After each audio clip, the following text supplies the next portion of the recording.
नमस्कार, आप देख रहे हैं स्वतंत्र स्तंभ न्यूज़। सच्चाई देश की गलियों से। आइए डालते हैं नज़र आज की ताज़ा खबर पर। रुद्रा शेयर्स ने फिनेंशियल मार्केट में नया कदम आगे बढ़ाया। निवेशकों को एक नया फिनेंशियल टूल के बारे में अवगत कराया। आए हुए शेयर होल्डरों का कंपनी डायरेक्टर सिद्धार्थ बंसल और मैनेजिंग डायरेक्टर सुनील बंसल ने सभी का आभार जताया। संवाददाता प्रेम सिंह पारस की रिपोर्ट, स्वतंत्र स्तंभ न्यूज़।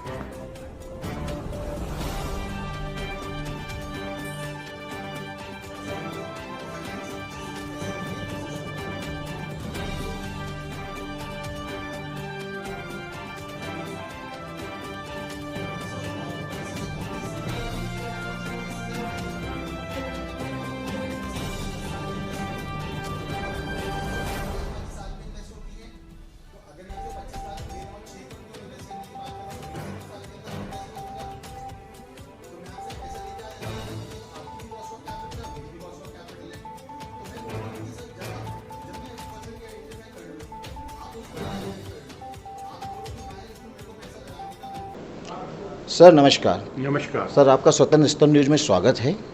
अपना परिचय दीजिए। मैं Sunil Bansal, founder and managing director of the Rudra share and stock broker limited, जो कि मेंबर है NSE, BSE, MCX और NCDEX की, साथ में DP है CDSL की, और करीब हम लोग 26 स्टेट में के क्लाइंटों को सर्विस प्रोवाइड करते हैं। 1,27,000 से ज़्यादा हमारे क्लाइंट बेस है। 11 शहरों में हमारी अपनी ओन रीजन ऑफिस है और 275 से ज़्यादा हमारे फ्रेंचाइजी आउटलेट हैं जो साउथ को छोड़ पूरे इंडिया में फैले हुए हैं। बहुत बढ़िया सर। आज का दिन जो आपका दिन है, जो आज आपने कन्वर्सेशन किया, मैं चाहता हूँ उसके बारे में कुछ बताएं आप। एक्चुअली हम लोग जो इन्वेस्टमेंट करवाते हैं, हमारे पास प्रोडक्ट स्टॉक ट्रेडेड है, म्यूचुअल फंड है, इंश्योरेंस है। एक सेबी ने एक अच्छी चीज़ निकाली है, AIF, जो प्राइवेट इन्वेस्टर हैं, ये इन्वेस्टर से पैसे लेते हैं और फिक्स जगह जो सेबी के द्वारा वो परमिशन लेके इन्वेस्टमेंट करते हैं। आज हम लोग बात कर रहे हैं, आज की जो कंपनी है अयानो, जो कैटेगरी 1 की AIF है। इंडिया में AIF कैटेगरी 1 के काफ़ी कम लोग हैं। इनका उद्देश्य ये है कि ये पैसे आपसे इन्वेस्ट लेते हैं और ये पैसे जो छोटी कंपनी जो ग्रोइंग है, आज की तारीख में स्टार्टअप ने अवार्ड निकला है, स्टार्टअप में इन्वेस्ट करते हैं और इनको हेल्प करते हैं। ये उनके पार्टनर भी हैं, ये उनके वेल विशर भी हैं और उनके ग्रो की आशा भी करते हैं। जो इन्वेस्टर हमारे थ्रू या ये डायरेक्ट इनसे जुड़ता है तो ये रुपए को सही जगह कंपनियों में इन्वेस्ट करवाते हैं और एक ड्यू कोर्स, एक अंदाज मानिए कि करीब 5 साल लगता है। 5 साल में वो चीज़ें अच्छी फेस में आ जाती है। और सबसे अच्छी चीज़ ये है कि जो पैसे आप लगा रहे हो उसकी यूनिट आपकी डीमैट अकाउंट में आती है, यानी कि आपकी जो चीज़ पैसे लगाए हैं वो आपके डीमैट अकाउंट में आपको रिफ्लेक्ट कर रही है। आप कभी भी चाहो तो देख सकते हो। हर 3 महीने पे आपको रिपोर्ट आती है कि क्या पोजीशन है। साल में एक बार आपको ये अपनी NAV देते हैं, जो सेबी के वैल्यूअर के द्वारा वैल्यूएट की जाती है, और फिर वो आप देख सकते हो कि आपका रुपया जो लगाया हुआ है ये कैसे क्या बढ़ रहा है। इनकी टिकसाई 25 लाख रुपए की है, यानी एक आदमी से 25 लाख रुपए लेंगे। फर्स्ट 5 लाख लेंगे, फिर ड्यू कोर्स में जैसे जैसे उनको रुपए की ज़रूरत पड़ेगी वैसे वो रुपए लेंगे। करीब 1.5 साल में करीब 25 लाख रुपए पूरे ले लेंगे और जैसे जैसे इन्वेस्ट रुपए लेंगे 5-6 कंपनियों में इन्वेस्ट करते रहेंगे और आपकी उसकी यूनिट आपके डीमैट अकाउंट में आती रहेगी।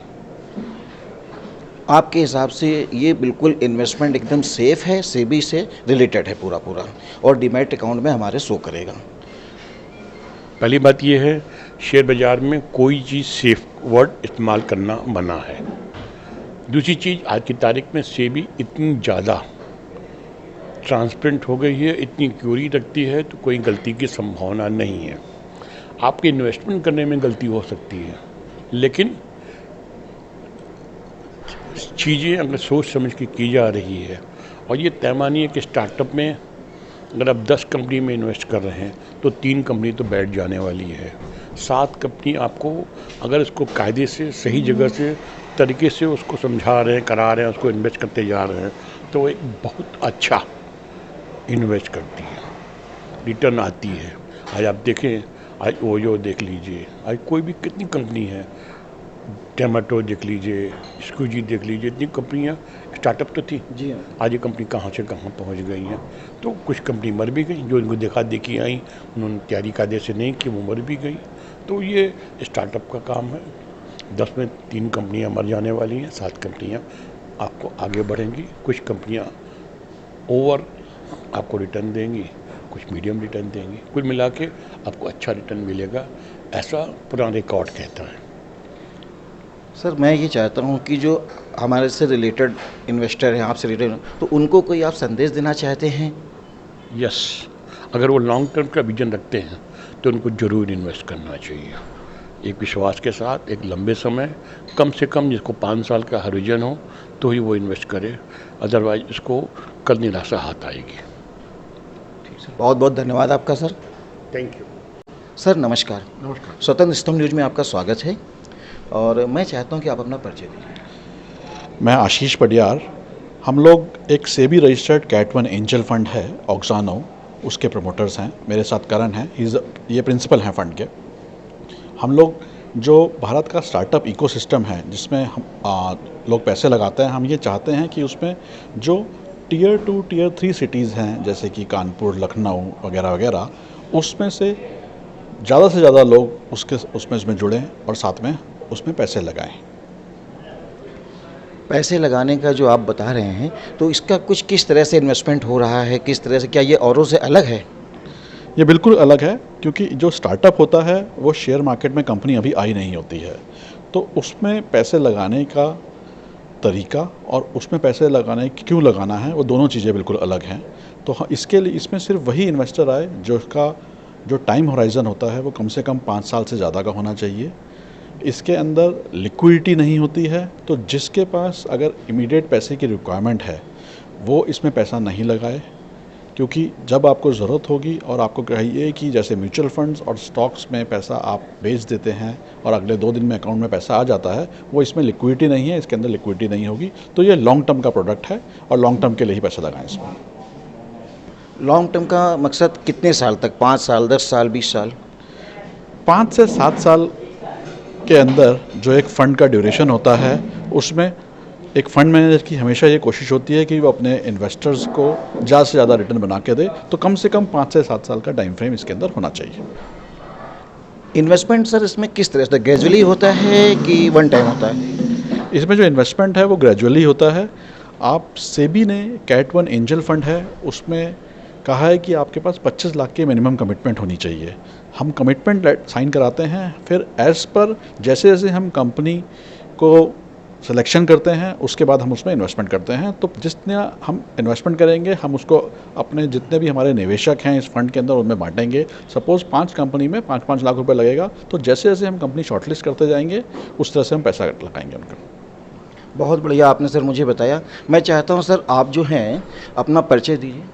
मेरा नाम करण गुप्ता है और मैं, जैसे कि आशीष ने कहा, मैं ऑक्सानो कैपिटल के 2019 से जुड़ा हुआ हूँ और मैं फ़ंड का प्रिंसिपल हूँ। सर मैं आपसे केवल एक ही बात कहूँगा, क्योंकि बाकी तो भैया ने, आशीष भैया ने बता दिया है कि आप जो इन्वेस्टर हैं हमारे, उनको कोई इजी वे या कोई सही चीज़ सलाह दे सकते हैं? सर इन्वेस्टिंग जो है थोड़ा बोरिंग होता है, लोग बहुत इसमें एक्साइटमेंट ढूंढते हैं, बट जैसा कि आशीष ने कहा, investment is all about patience. And अगर एक इन्वेस्टर अपने रिस्क एपेटाइट और अपने टाइम फ्रेम के हिसाब से, जिसको हम अपनी कंपनी में एसेट एलोकेशन बोलते हैं, अगर कोई इन्वेस्टर उसको ध्यान रखते हुए इन्वेस्टमेंट करता है तो हमें लगता है कि उस इन्वेस्टमेंट में रिटर्न उसको हमेशा बनेगा। जो इन्वेस्टर एसेट एलोकेशन पे ध्यान नहीं देता, वहाँ पे उसको कभी कभी चैलेंज देखने को मिलता है। तो इन्वेस्टर्स को before they choose the product, before they choose the company, कौन इन्वेस्टमेंट मैनेजर है, वो चूज़ करने से पहले अपने आप को देखना चाहिए कि उसका एपेटाइट कितना है और उसका टाइम फ्रेम कितना है, और फिर उसके हिसाब से इन्वेस्टमेंट का प्रोडक्ट चूज़ करना चाहिए। एक भैया ने, आशीष भैया ने बताया स्टार्टअप, जो नई कंपनियां हैं, जैसे भैया ने कुछ कंपनियों का नाम भी लिया है, तो उसके बारे में कुछ आप डिटेल में बता सकते हैं? हाँ जी, जैसे कि अगर हम बात करें हमारे पोर्टफोलियो की ही अगर हम थोड़ी सी बात करें तो हमारे पास एक कंपनी है जो कि पूरा ड्रोन इकोसिस्टम में काफ़ी अच्छा काम कर रही है। और ये जो है ये infrastructure projects, mining projects, large scale town mapping, इस सब चीज़ों के ऊपर काम करती है। अब ये जो कॉन्सेप्ट है ये आज से 5-6 साल पहले एग्जिस्ट ही नहीं करता था। हम लोगों ने इस कंपनी में 2018-19 में इन्वेस्ट किया था, ये देखते हुए कि आगे आने वाले 7-8-10 साल क्या ट्रेंड रहेगा। इसको हम बोलते हैं इमर्जिंग मेगा ट्रेंड, जो आने वाले टाइम में एक बहुत बड़ा ट्रेंड बनेगा। तो ऐसे हमने इसमें किया पब्लिक वाईफाई। आज आप इंटरनेशनली कहीं भी घूमते हैं, आप जहाँ पे हों आपको वाईफाई मिल जाता है, बट इंडिया में ये ऑप्शन आज के टाइम में नहीं है। इसीलिए हमने कंपनी में और इन्वेस्ट किया हुआ है जो पूरे इंडिया के अंदर पब्लिक वाईफाई का इंफ्रास्ट्रक्चर रेडी कर रही है। वैसे ही हमने, जैसे आज मूवीज़ हैं, आज इतना OTT है, इतना कंटेंट कंज्यूम होता है, बट इतनी स्पीड से कंटेंट बन नहीं पाता। इसीलिए हमने एक जनरेटिव AI की कंपनी में इन्वेस्ट किया हुआ है जो कि पूरा का पूरा एंटरटेनमेंट इंडस्ट्री का कंटेंट जनरेटिव AI से क्रिएट कर रहा है और वास्ट डेटा से क्रिएट कर रहा है। तो ज़्यादा जो कंज्यूमर है उसका फ्रेंडली और उसके सोच को ध्यान रखते हुए कंटेंट बना रहा है। ऐसे ही जो ये डिसरप्शंस हैं, हमारा फंड उन डिसरप्शंस को ग्रोथ स्टेज पे बैक करता है और कस्टमर्स, कंज्यूमर्स को एक नए एक्सपीरियंस की तरफ लेके जाता है। ठीक सर, बहुत बहुत धन्यवाद आप दोनों का।